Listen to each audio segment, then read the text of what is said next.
The comment of the week goes to Madison Solora. Thank you so much for your comment. I really like reading you all's comments, and if you would like to be the comment of the week, all you have to do is comment on any video. Howdy my peeps, and welcome. If I'm not mistaken, last week I mentioned that I'm doing a sketchbook series on TikTok, and today I'm going to be recreating this sketch that I did for that. I first of all really enjoyed doing that particular spread, and if you want to see the full thing, it is on TikTok if you want to see it. But anyways, this particular sketch I thought was really cute, and so I really wanted to do like a finished thing of it. And originally I was going to do a watercolor painting. However, as time went on, plans changed, as they often do. But since I was planning on doing a watercolor painting, I cut out this piece of watercolor paper, and if you look at the edges of it, it's kind of jagged and frayed, and that was intentional. I really like the oh my gosh, couldn't speak for a second there. But I really like the look of it. I think it looks kind of rustic. I think that's the word. And it just feels nice. It's like kind of soft to the touch for some reason, but it's nice. And I basically did that by folding the paper and just tearing off the excess to get the little frayed look. Like I said, I think it looks really, really neat. I learned how to do that by accident, but I've been wanting to do it on purpose for a drawing, and I finally did. And I don't know if it completely fits the vibe of the drawing, but either way I think it looks pretty cool. Yeah, I was gonna do a watercolor thing, ended up switching to Copics because I was like, it's getting kind of late. Do I really want to break out all the watercolor stuff? The answer was no. No, I did not want to break out all the watercolor stuff. And I don't recommend using Copics on watercolor paper because, especially like cold press watercolor paper, because one, it's really absorbent, and I don't know if that sucks up ink, a lot of ink. I don't know. I haven't tested that. But one thing is for sure, one thing that it does do, watercolor paper does do to your Copics, is mess up your nibs. And Copic does sell replacement nibs, but if you don't have to keep replacing your nibs, then don't.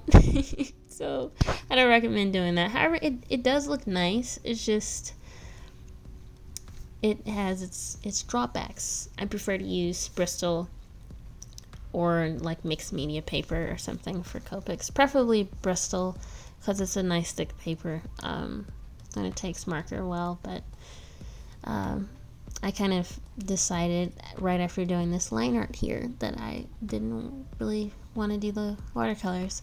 Speaking of this line art, I'm using just a random ballpoint pen. I have no idea where I got this from.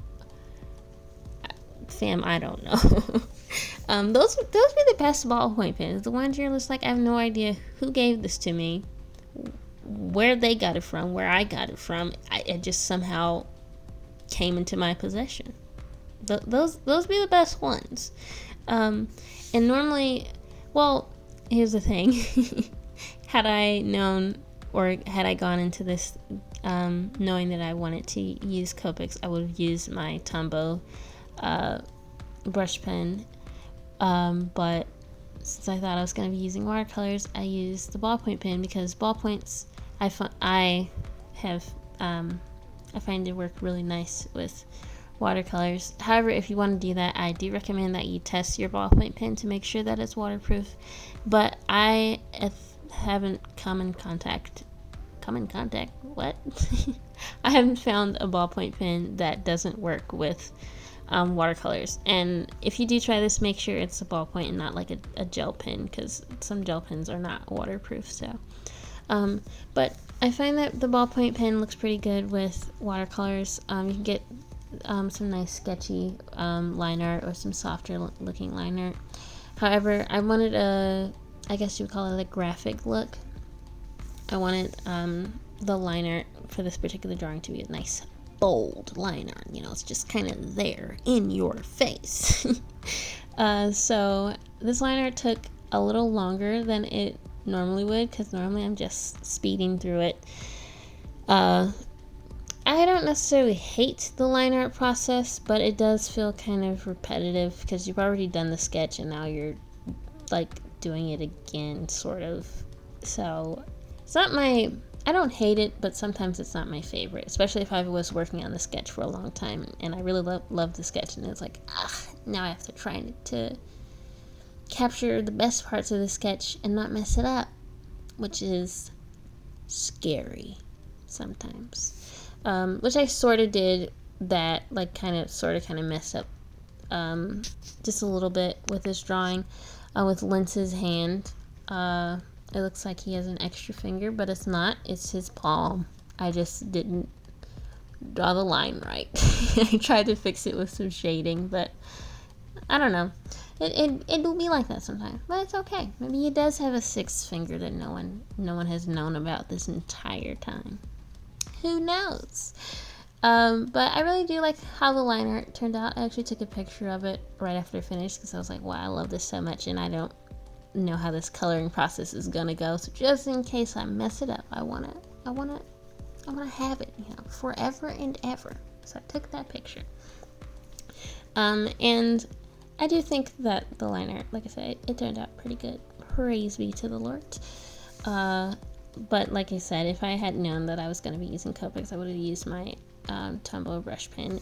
The process would have gone a lot faster, because since I was trying to get a bold line, I had to go over things several times to make sure that, or to get the lines as thick as I wanted them to be. So it's a little tedious, but it was actually pretty relaxing. I was listening to some music. I was trying out, or I've been trying out Spotify's like AI DJ thing, and little review on that. It's decent. I've been listening to a lot of new songs that I would not have listened to otherwise, so that's nice. But yeah, it was just a really chill time. I really enjoyed working on this drawing, not just the actual drawing process, but just sitting, listening to music, and just vibing, you know, as one does. But as you can see, I'm working with the Copics now. This part took the least amount of time, if I'm not mistaken, because it's just filling in color, and I wanted the color like to be as flat as I could possibly get it. So I made sure to use those techniques, which I have a video about how to get flat Copic color. So I'll put that up in the iCards so you can watch that if you like. But I'm going to talk about the pose for a sec, because if you recall, the original sketch from my sketchbook, Lince's pose was a little different, and their faces were a little different. For one, their faces were different because the sketch was so small, so I couldn't get super detailed faces or anything, so they just had dots for eyes and a dot or a line for a mouth. Not a mouth, nose. A dot or a line for a nose. And their mouths took up like half or a third of their face. But since it was a little bigger, I was gonna do the dot eyes, but I was like, I don't know how I feel about that, so I decided to do regular eyes, except they're like bigger.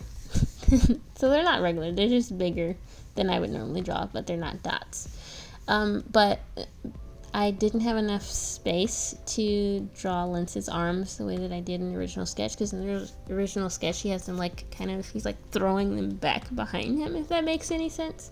But I didn't have enough space for that, so I didn't go with that pose. Anyways, I wanted to do a little background color, but I couldn't decide which one, so I got out my iPad, took a picture, and did some mock-ups on Procreate, and I decided to do this pink color.